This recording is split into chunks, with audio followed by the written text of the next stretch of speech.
rewritten this speech in my head so many times, and what you're hearing tonight is draft number 4 to make it onto paper. I have to be honest, it was flattering to be invited by Tammy to speak tonight. I could talk all night about the love and deep respect that I have for her, her faith, the love she has for her family, and how she lives her life with God first. I had the pleasure of being a colleague of Lisa's, and now I'm blessed to call her friend. We are fortunate that these two said yes when God put thirsty souls on their hearts. Don't you agree?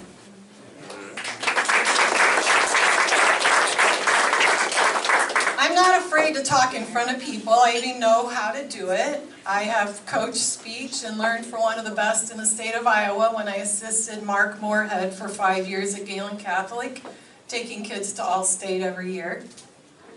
I wrote this final draft throughout the day on Saturday, after I tossed and turned Friday night, not feeling that my speech was what I wanted it to be. So I prayed. The answer I got was not the one I wanted. It made me uncomfortable. It came to me that this is not a speech, it's a talk. It's a testament. It's part of my story. What I spent so much time writing was what I thought I should say to have a beginning, a middle, and an end, and something to engage my audience, thus the picture of my children with the Pope. Megan and Nathan just surprised me about 2 minutes ago, and they were able to make it. They went to Italy on their honeymoon and had their marriage blessed and were able to meet the Pope. And if anyone's following the direction God wants them to go into, it's these 2 young people among many others. I wanted to leave you with some nuggets and tie them back into the title, but then I got thinking. I told my students time and time again, don't give me fluff, give me stuff. I was writing on the surface, and that's not what Tammy invited me to do. I believe she invited me to share my genuine experiences of life and to be authentic and vulnerable in front of a room full of people that are a mix of friends that are like family to me. Many people here that I don't know well, but I respect deeply. Some acquaintances, and some people who only know me for what they hear me say tonight. This process, preparing for tonight, forced me to really drill down to the core of the impact of a difficult time in my life. It's a very personal story. It has literally been my prayer all week. I just left the Adoration Chapel before I came here, that something I say touches someone else's heart tonight and helps them grow closer to Christ. The title of my talk tonight is, Are You Listening to God's Invitation? I'm going to share a part of my life that was very difficult, but I feel by listening to God lead me, He led me to my vocation of teaching high school religion at Galen Catholic. I've written an outline to keep me on track, but in the spirit of talking to you and having a connection, I have some notes, but I don't have a full script. This is my family. This picture was taken at our son's wedding last year. The gentleman to the left of the photo is my younger brother. He is an aeronautical engineer for Boeing and is the vice president of sales to China. His wife Samantha and their 2 boys, their daughter wasn't able to be with us. And you see our daughter Megan, Tom, Jim, and Anna, Megan and Nathan. My sister Mary Pat is actually Dr. Cronus, and she is a special education director in the Chicago area in a district with 12,000 students. My sister Jacqueline retired from Microsoft as the director of ethics in artificial intelligence. And out of that, you got me. I'm very proud of my family and very, very blessed to have them and their support. I've held many jobs. I was a bank teller, a dental assistant. I managed an insurance office. Then I became a teacher of the deaf and hard of hearing a little bit later than most. And I recently retired from Galen Catholic. I taught first grade for 5 years and high school religion for 12. Currently, I'm a farmhand. I assist my husband with our storage facility. I do some volunteering, mostly at the parish level now, and we've had an addition to our little family. This is our first grandchild, Isla Rose, Kellen, and I am blessed to be able to spend my days with her. My daughter-in-law is a nurse, so I go up to Spirit Lake and help out with her on the days that Anna has to be at the hospital and Jim is at work. I am blessed. But getting to the core of things, of what I wanted to talk to you about, as you look at the picture from my child's wedding, and we're waiting for the pictures patiently from Megan and Nathan's wedding, there's two important people missing from our family picture. Those people are my parents. My parents gave us an incredible example of what we should be. They accepted us, they supported whatever we wanted to do. My dad started cleaning floors and worked his way up in a paper and label company into management. And my mom was the director of religious ed for our Catholic church for over 35 years. They were amazing grandparents to my children. The circumstances surrounding the loss of my parents deeply impacted me and quite honestly was the biggest test to my faith, but it also led to me fulfilling my vocation. In 2006, my dad was 64, and he had dementia, and it was getting tough.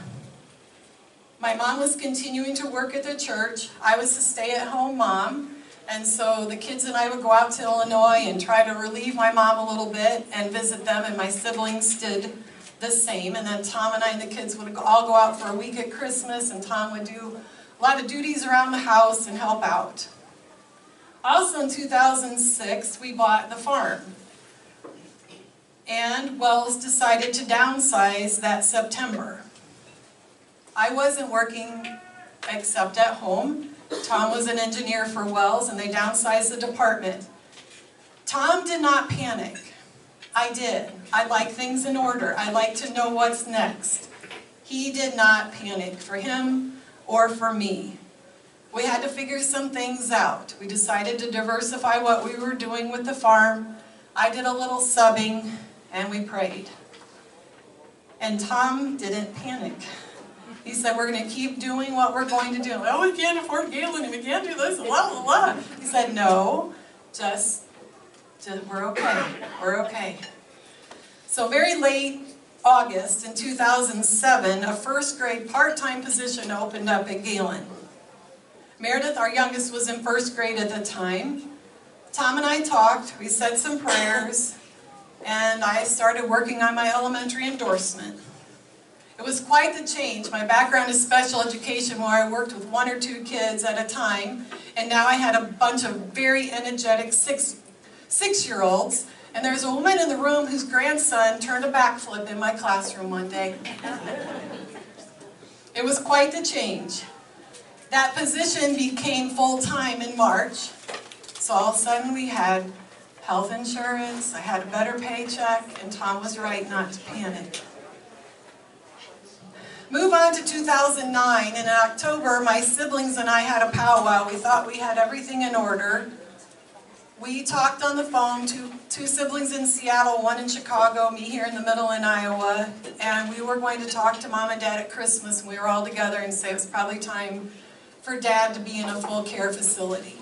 That my mom could not care for him, he was starting to wander out of the house, and it was getting really tough for her by herself. That was October. We had a plan. I was okay. On November 9th of that same year, my mom went into the doctor because she wasn't feeling good. She was diagnosed with stage 4 cervical cancer. She was my dad's primary caretaker, by herself. 9-hour drive from me. Within about 36 hours, all 4 of us kids were home to help. How are we going to do this? Within 8 days of my mom's diagnosis, my dad was moved into a care facility, and my mom had a major surgery at Northwestern Hospital in Chicago.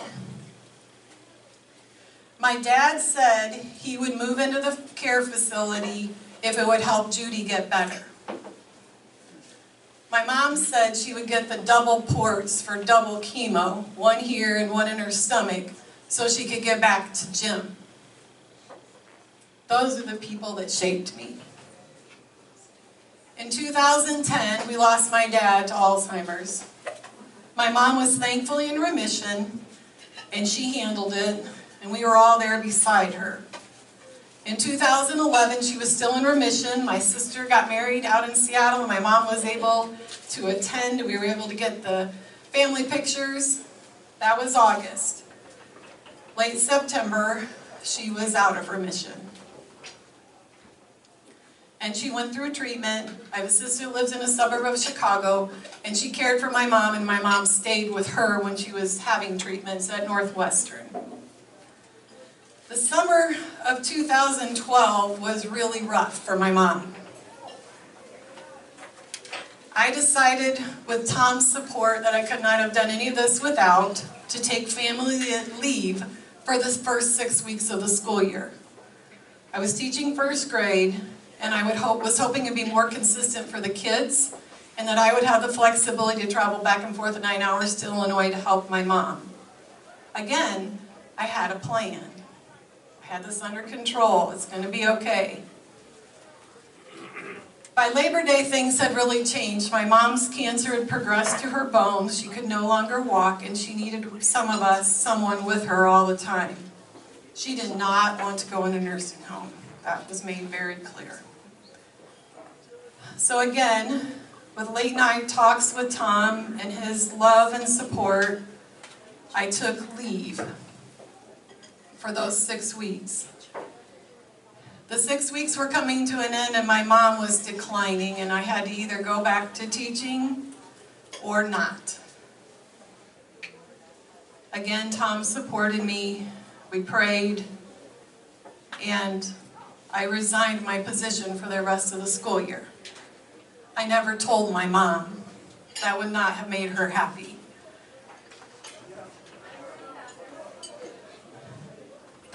But it was the right thing to do, and we had a rotation schedule with my sisters. We were all flying in and out or driving to be beside them, beside her.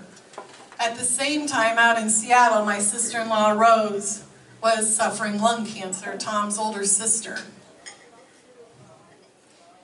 It was really difficult and hard to admit, but a lot of my identity was wrapped up in being a teacher. It was really hard for me to leave that. I love teaching, but it was what God was leading me to do. And I knew it was the right thing to do. And, oh, it was harvest too, so just put all that in your pocket. On Sunday, October 21st, at 9 o'clock at night, my mom passed away, also at the age of 69. The visitation was on Thursday night, and Tom was by my side. But he would walk away a bit, and it was not registering at all in my very selfish brain where he might be going. He was on the phone with his family because his sister was also at the end of her life. An hour before we left for my mom's funeral, we got the call that she had passed away. We added a petition at the funeral for Tom's sister and the family, and there was a collective gasp in the church. That was on Friday. And it's another story for another day, but my mom actually had a priest as a pallbearer. It's an interesting story. On Saturday, we drove the 9 hours back to Iowa with our kids. Tom on the phone making plane reservations. And then on Sunday, I dropped 2 of my kids off to Mick and Tam. And Tom and I left at noon for the airport to fly to Seattle for his sister's services. We came back on Halloween night, and on All Saints Day I went to Mass, and Father Kevin approached me. He said, "Laurie, I'm so sorry about your mom and about Rose," and I was not in a very good place. And he gave me a hug, and I was crying. He's like, are you? I goes, "I can't ask you if you're all right," but I said, "Father, I thought I had a strong faith. I thought I listened to God. And then this happened. I have all these questions and all these doubts. And he grabbed me by the shoulders. He just squared me up. He said, look at me, and I couldn't because I was crying, and he was a priest, and I was embarrassed. He said, look at me, and I looked him in the eye, and he said, your doubt is a prayer. The fact that you're turning toward God and you don't know what to say, that's a prayer too. You're okay. You're going to be okay. So then the spring rolled around of 2013. I was not in a good place. I was struggling to pray. I was mourning my mom. There's that feeling when you lose both of your parents that's kind of a third loss. And I wasn't offered my first grade position back. So then I wasn't teaching, so who was I? I wasn't myself. A week or so after contracts came out, I got a call from Jeff Olish. The unification with Spalding was happening. Lisa was retiring from her teaching position. And Jeff had talked to Father Kevin and said, here's the deal, Laurie. There is going to be something available in the high school. But I don't know for sure what it is. But I talked to Father Kevin and we really want you to apply. High school. I'm used to people who are shorter than me. They wipe their nose on me sometimes. They turn backflips in my room.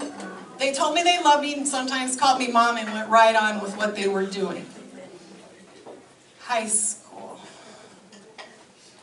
I doubted very much that I could take over from Lisa and keep up her traditions and everything that she did for Galen Catholic.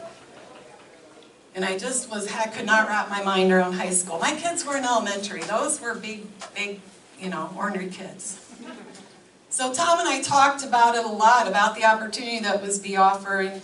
And I like to know what's next. And Jeff couldn't tell me what the job would be, if it would be campus ministries, if it would be religion, if it would be teaching, what it would be. The number of kids coming from Spalding, everything was in transition. I do very well with that. People are laughing that know me. In May, I ran into Father Kevin, and he was all excited about me teaching high school, and I told him I didn't really know about that yet. He told me he knew that is exactly where I was supposed to be. And he said it with a conviction that I could not argue. And I have deep respect for Father Kevin, but I wouldn't say I was one of the people in his inner circle. But this is the second time that he literally grabbed me by the shoulders and said, and I really believe that that was God saying, you know, I'm sending you a signal, hello? I needed to trust, he told me. So Jeff called again and said it would be part-time religion and gave me a few days to think.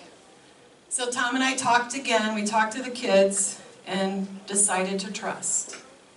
I honestly know with all of my heart that if that position had come up when I was teaching first grade, I would not have applied. I would have not stepped out of my box. I would not have thought I could do it. In that position, I grew in my faith through the kids. I loved every one of them, even some of them were harder to love. I had the opportunity to see kids get it, to see the light go on of a personal relationship with Jesus Christ. I spent a glorious week at Notre Dame as a student. That was amazing. Go Irish. That's right. I got like way in the secret parts of the football stadium and everything. My dad was a huge Notre Dame fan, so that's another story. I was invited to be the graduation speaker by my youngest daughter's class in 2016 and upon my retirement in 2024. I was able to build relationships with kids that I'm still in touch with. I have several former students in the room tonight. I was able to celebrate their successes, and I was honored to stand beside them through really difficult times, through divorces, through breakups, through funerals of parents and grandparents and even classmates. But they did it with God beside them. I was able to coach speech. I worked alongside some really amazing people that became my friends. I am a better person, a better mom, a better wife, and a better child of God because my faith was woven into everything I did purposefully. It became more of who I am. Teaching is who I am. It isn't what I did for 24 years. It's who I still am. I volunteer in the parish with the Order of Christian Initiation for Adults, formerly RCIA, which I'll probably still call it RCIA because I'm old. These people seemed surprised last year when I showed up with Google Slides on the night that I taught class. And then someone went, "Oh, she's a teacher." I help with the Witness to Love program. If you're not familiar with that, it's a program for young people that are getting married. And there was an information meeting that we attended, and Father Doug says to me one day, "So, we've got 12 weddings on the calendar. 2 of them are your children. We're looking for some chair people. And gosh, when your daughter's marrying the godson of the priest, you want to stay in his good graces." So it has been an absolute blessing. I've had the opportunity to reconnect with former students and to see the excitement of their love, and for our mentor couples to get excited with them too. Today I was actually up at Galen and I spoke to a class about the Witness to Love program. I plan to do a little subbing when I'm not with the cutest baby in the whole world, or it's not harvest time or planting time at our house. It was a hard decision this spring for me to decide to retire. But I know it was the right time. It was God's timing.